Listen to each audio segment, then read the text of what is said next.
Good morning. I am Rahul and welcome to my YouTube channel Chanakya Academy. Today we will study Lost Spring written by Anis Jung. Okay? तो चलिए शुरू करते हैं.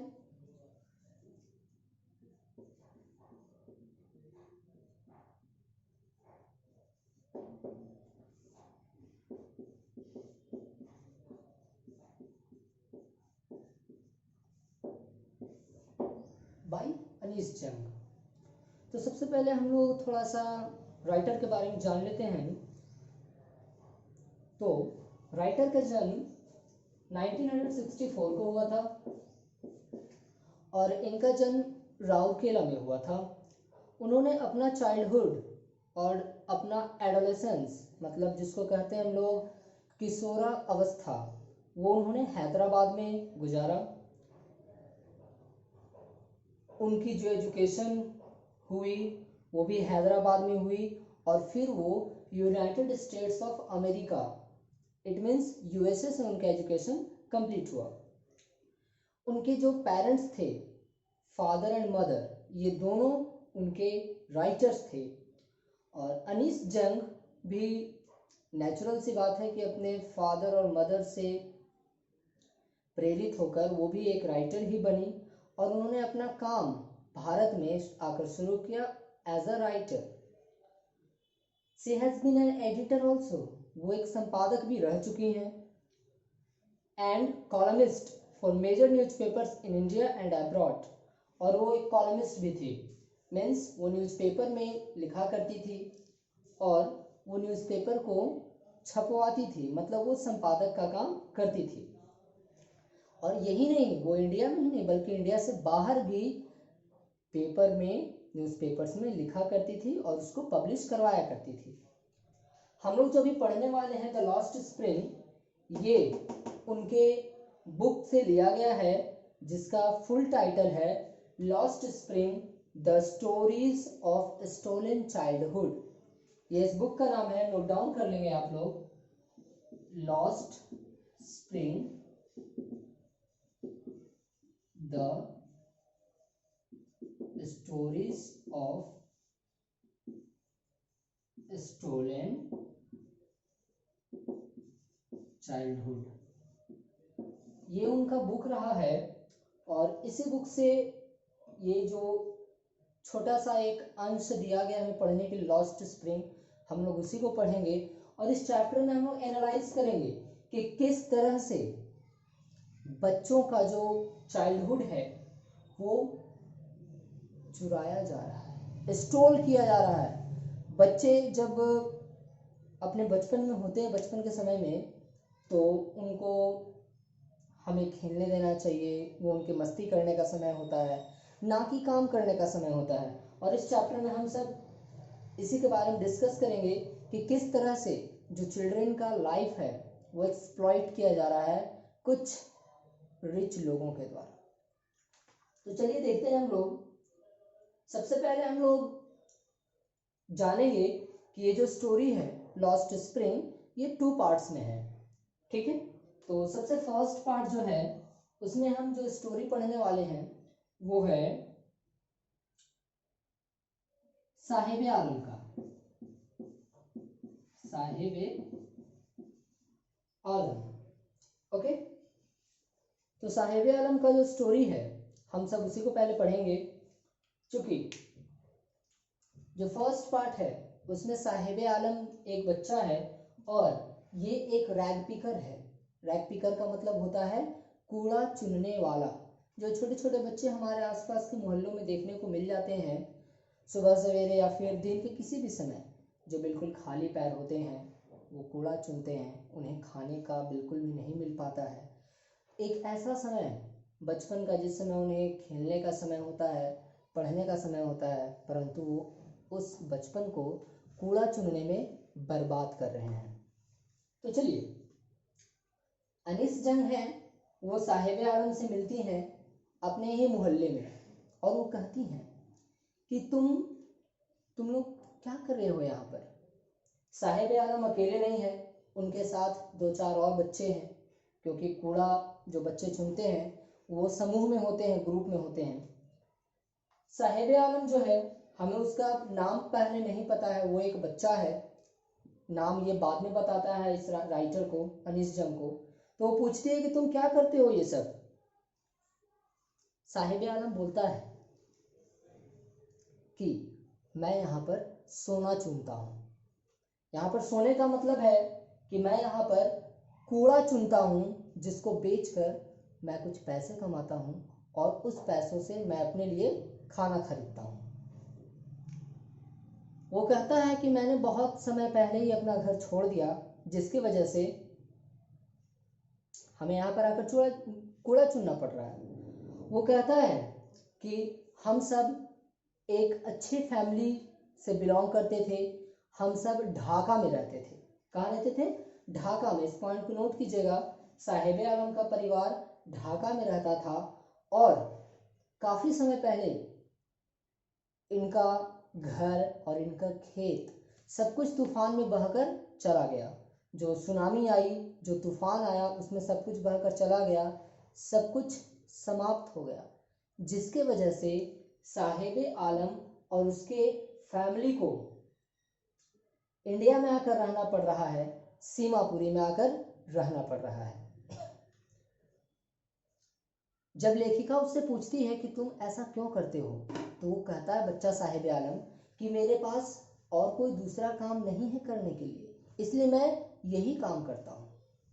कारण यहाँ पर देखिए कि उसके पास दूसरा काम नहीं है करने के लिए, इसका मतलब है कि उसका फैमिली बैकग्राउंड जो है वो बिल्कुल भी अच्छा नहीं है। दूसरी बात है कि वो बच्चा एजुकेटेड नहीं है, तो वो कहाँ काम करेगा। तीसरी बात ये है कि वो ढाका से आया है इंडिया। ढाका अभी बांग्लादेश में है, बांग्लादेश की राजधानी है ढाका। तो जब वो भारत में आया है तो भारत में किसी से उसकी जान पहचान भी नहीं है, इस वजह से वो बेचारा सिर्फ कूड़ा चुनता है। जब लेखिका पूछती है कि तुम कूड़ा चुनते क्यों हो, तो वो कहता है, मेरे पास और कोई दूसरा काम नहीं है। लेखिका कहती है, दूसरा काम नहीं है, स्कूल जाओ, जाओ स्कूल। बेचारा साहिब आलम कहता है कि हम जिस गली में रहते हैं उस गली में स्कूल नहीं है। बड़ा अजीब तरीके से बोलता है। लेखिका कहती है, ठीक है, अगर मैं स्कूल वहां पर ओपन करवा दूं तब तुम आओगे? साहिब आलम बोलता है, हाँ बिल्कुल, मैं जरूर आऊंगा। लेखिका ने ये बातें शायद मजाक में कही होंगी, जबकि साहिब आलम इस बात को काफी सीरियस ले लिया, गंभीरता से ले लिया। कुछ दिन बाद लेखिका दोबारा मिलती है साहिब आलम से, उन्हीं बच्चों से जो कूड़े चुन रहे हैं। फिर साहिब आलम उनको रोककर पूछता है, आपका स्कूल तैयार हो गया क्या? आपका स्कूल तैयार हो गया? आपने कहा था ना कुछ दिन पहले कि मैं स्कूल ओपन करवाऊंगी तो तुम जरूर आना। तो क्या आपका स्कूल तैयार हो गया? मुझे स्कूल में जाना है। लेखिका कहती, नहीं, स्कूल बनने में काफी समय लगता है, अभी नहीं हुआ है तैयार। इस बार लेखिका को थोड़ा बुरा लगता है, क्योंकि लेखिका ने जिस इंटेंशन से कहा था कि स्कूल मैं खुलवा दूंगी तो तुम आओगे, शायद ये इंटेंशन, शायद ये प्रॉमिस कभी पूरा नहीं होने वाला था। और लेखिका यही हमें बताती है कि हमारे इस देश में, हमारे लाइफ में बड़े बड़े लोग आते हैं, बड़े बड़े नेता आते हैं, चुनाव के समय में आते हैं और हजारों प्रॉमिस कर कर चले जाते हैं, और ये प्रॉमिसेस कभी पूरा नहीं की जाती। तो यही लेखिका भी बोलती है कि शायद मैंने भी साहिब आलम के साथ वही काम किया जो एक नेता चुनाव के समय करता है, सिर्फ वो प्रॉमिस करता है, प्रॉमिस को पूरा कभी नहीं करता है। फिर वो मिलती है उससे तो देखती है कि बेचारा खाली पैर है, पैर में चप्पल नहीं है। बोलती है, तुमने चप्पल क्यों नहीं पहना? साहिब आलम बोलता है कि मम्मी ने चप्पल अलमारी के ऊपर से उतार के नहीं दिया, इसलिए मैं चप्पल नहीं पहना। बड़ी अजीब बात है, चप्पल को हम लोग तो नीचे रखते हैं या फिर चप्पल हम लोग पहनते हैं, बट साहिब आलम की माँ जो है उस चप्पल को अलमारी के ऊपर रखती है, और वो यही बहाना बनाता है अनीस जंग के सामने कि मम्मी ने उतार कर चप्पल नहीं दिया तो मैं नहीं पहनूंगा। चलिए आगे देखते हैं।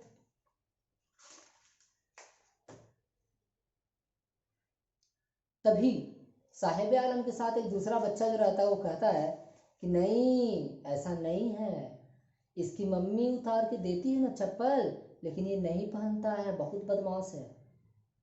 ये पता है कौन बच्चा बोला?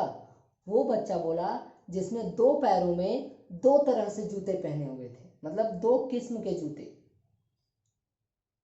वो भी अजीब पहना हुआ था, लेकिन फिर भी उसने कहा कि नहीं, ये नहीं पहनता है, ये फेंक देता है। तो उसकी मम्मी इसके चप्पलों को, इसके जूतों को अलमारी के ऊपर रख दिया।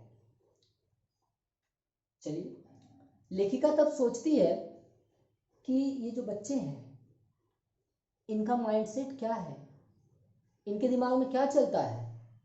क्या ये बच्चे बस गरीबी का दिखावा करते हैं, या फिर ये चप्पल क्यों नहीं पहनते हैं? तो इनके पास इवन चप्पल होता भी है, परंतु शायद हमारे भारत में गरीबों को खाली पैर रहने की आदत पड़ी हुई है।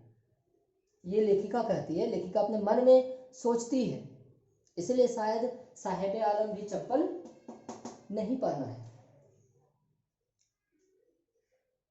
लेखिका फिर उसके बाद कहती है कि मुझे एक कहानी याद आ रही है उद्दीपी की, जिसमें एक बच्चा होता है, छोटा सा बच्चा होता है, वो पुजारी का बेटा होता है।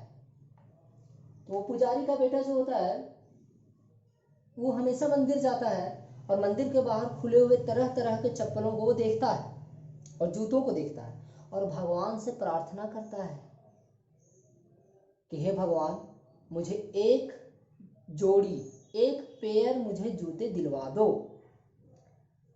अब ये जो बात है इसको हम दूसरे तरीके से समझाते हैं आपको।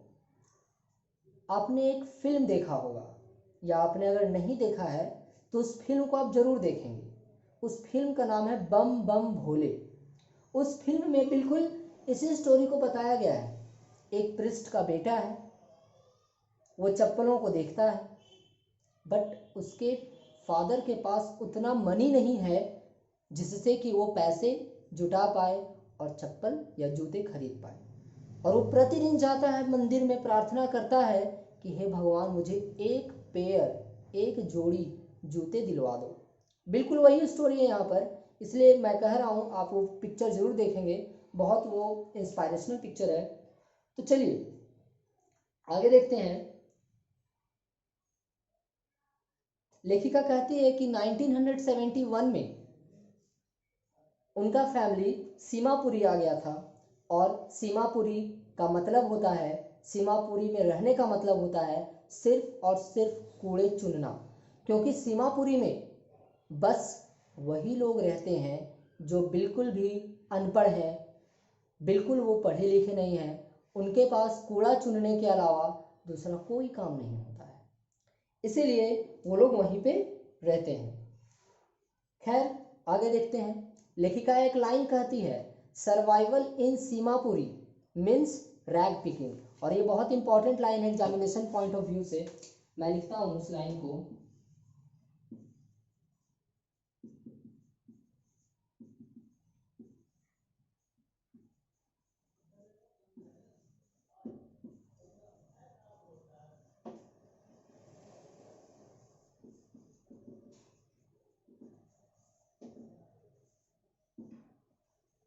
ये वाली लाइन आप लोग बड़े ध्यान से देखेंगे। सर्वाइवल इन Seemapuri means rag picking. Survival का मतलब होता है जीवन यापन करना। अगर आपको सीमापुरी में जीवन यापन करना है तो मतलब है कि आपको वहां पर कूड़ा चुनना पड़ेगा। इसका मतलब सीधा है कि सीमापुरी में कहीं भी स्कूल नहीं है, कहीं भी कॉलेजेस नहीं है, एजुकेशन नाम का वहां पर बिल्कुल भी चीज नहीं है, इसलिए वहां पे अगर रहना है आपको तो कूड़ा चुनना पड़ेगा। ऑब्वियस सी बात है। आगे बढ़ते हुए देखते हैं हम लोग। तो साहिब कहता है लेखिका से कि कभी कभी मुझे 1 रुपया का सिक्का मिल जाता है कूड़े में, कभी कभी 10 रुपये का नोट भी मिल जाता है। इसका मतलब क्या है? क्या पैसे फेंके हुए रहते हैं कूड़े में? नहीं, कभी कभी वो कूड़ा को चुनकर, उसमें प्लास्टिक जो होता है उसको चुनकर 1 रुपये भी कमा लेता है, कभी कभी वो 10 रुपये भी कमा लेता है। ठीक है, इसलिए साहिब कहता है कभी कभी 1 रुपये और कभी कभी 10 रुपये मेरे पास हो जाते हैं। और जब 10 रुपये वो बोलता है ना तो उसकी आंखों में चमक आ जाती है, जैसे 10 रुपये बहुत बड़ी रकम हो उसके लिए। खैर आगे देखते हैं। लेखिका बताती हैं कि इन बच्चों के लिए ये जो कूड़ा है बस 2-4 पैसों के बराबर है, परंतु इन बच्चों के जो पेरेंट्स हैं उनके लिए जो कूड़ा है वो क्या है, सर्वाइवल का जरिया है, जीवन जीने का एक तरीका, जीवन जीने का एक साधन है। आगे लेखिका बताती है कि वन विंटर मॉर्निंग, ठंड के समय में सुबह सुबह एक दिन क्या हुआ कि इन्होंने साहेब को देखा। किसे देखा? साहेब आलम को देखा। और वो पूछती हैं, watching 2 young men dressed in white playing tennis। मैंने साहेब को देखा। साहेब खड़ा था और गेट के बाहर से टेनिस खेल रहे 2 लोगों को देख रहा था। साहेब बताता है, पता है मैम, ये जो 2 लोग खेल रहे हैं ना अंदर टेनिस, ये मुझे भी बहुत पसंद है। इसलिए जो गेट कीपर है ना यहाँ पर, वो मुझे कभी कभी जब ये खेल कर चले जाते हैं 2 लोग, तो मुझे कभी कभी अंदर कोर्ट में जाने का, मतलब गेट से अंदर जाने का मुझे छूट दे देता है, और तब मैं अकेले टेनिस को थोड़ा बहुत खेलता भी हूँ। चलिए ठीक है। उसके बाद एक दिन लेखिका देखती है कि साहेब जो है वो टेनिस के जूते पहने हुआ है, एक डिस्कलर्ड शर्ट पहना हुआ है, बिल्कुल उसका कलर उड़ चुका है, साथ में वो शॉर्ट पहना हुआ है, शॉर्ट का मतलब होता है हाफ पैंट, वो पहना हुआ है। और वो बताता है, साहेब बताता है, पता है ये जूते मुझे किसी ने दिए हैं। उन दोनों जूतों में से एक जूता में छेद हो गया था, अंगूठा बाहर दिख रहा था। वो बोलता है कि ये जूते ना मुझे किसी ने दिए हैं। तो लेखिका समझ जाती है कि ये जूते बिल्कुल किसी के द्वारा दिए गए होंगे जो अमीर घर का लड़का होगा। वो एक जूते में चूंकि थोड़ा सा छेद हो गया तो वो बच्चा तो पहनेगा नहीं, क्योंकि अमीर घर का अगर बच्चा है वो छोटे से, अगर जूते में छोटा सा भी छेद हो जाए या थोड़ा सा जूता फट जाए तो वो उसे नहीं पहनता है। तो खैर साहब जैसे बच्चों को वो लोग दे देते हैं, ये अच्छी बात है।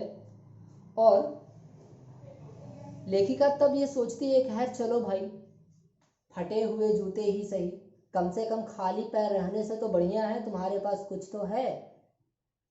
देखिए एक दिन, फिर किसी दिन की बात है कि साहेब मिलता है लेखिका को एक मिल्क बूथ पर। मिल्क बूथ का मतलब होता है दूध की दुकान, जहाँ पे पैकेट वाला दूध मिलता है उसको कहते हैं मिल्क बूथ। उसके हाथ में एक स्टील का कनस्तर है।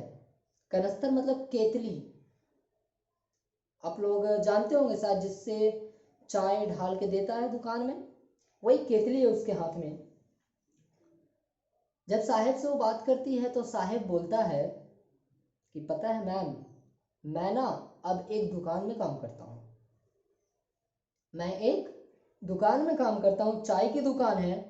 और ऐसे हाथ दिखाता हुआ बोलता है, देखो देखो मैं उस दुकान में काम करता हूँ। लेखिका भी देखती है। साहेब फिर बोलता है, वो मुझे 800 रुपये देता है और 3 टाइम का खाना देता है, मतलब कंप्लीट हम यहीं पर रहते हैं। मंथ का वो 800 रुपया मुझे देता है और 3 टाइम का खाना देता है। लेखिका को तब लगता है कि क्या इसे अपना जॉब पसंद है। लेखिका पूछती भी है उससे, क्या तुम्हें अपना जॉब पसंद है? वो अपना चेहरा ऐसे झुका लेता है, सिर नीचे कर लेता है साहेब। साहेब को वो जॉब पसंद नहीं है, फिर भी वो काम करना पड़ रहा है उसे। फिर देखते हैं, लेखिका फिर सोचती है कि जो स्टील का कनस्तर उसके हाथ में, जो स्टील का केतली है, वो उस बोरे से ज़्यादा भारी है, क्योंकि जिस समय वो कूड़ा चुनता था उस समय वो अपने मन का मालिक खुद था। ओके, और अब चूंकि वो चाय की दुकान पे काम करता है तो साहिब जो है, साहिब अपने मन का मालिक खुद रह गया क्या? नहीं रह गया है। अब दुकानदार के हिसाब से उसको चलना है, दुकानदार के हिसाब से उसको काम करना है। दुकानदार जब बोलेगा तब सोना है, दुकानदार जब बोलेगा तब खाना खाना है। मतलब साहिब अब किसी का गुलाम हो चुका है। लास्ट में एक लाइन कहती है कि Saheb is no longer his own master. Saheb is no longer his own master. Saheb अपने मन का मालिक अब नहीं रह गया है, मतलब अब ये किसी के अंडर में काम करता है। एक बात बताते चले कि ये जो नाम है इसका, साहिब ए आलम, इसका मतलब होता है गॉड ऑफ यूनिवर्स, मतलब ब्रह्मांड का देवता। तो नाम तो उसका था साहिब ए आलम, मतलब पूरे ब्रह्मांड का देवता, परंतु क्या वो ब्रह्मांड का मालिक जैसा था? नहीं था। इसीलिए कभी कभी किसी का जो नाम होता है वो उसके नेचर के, उसके रहन सहन के बिल्कुल विपरीत हो जाता है।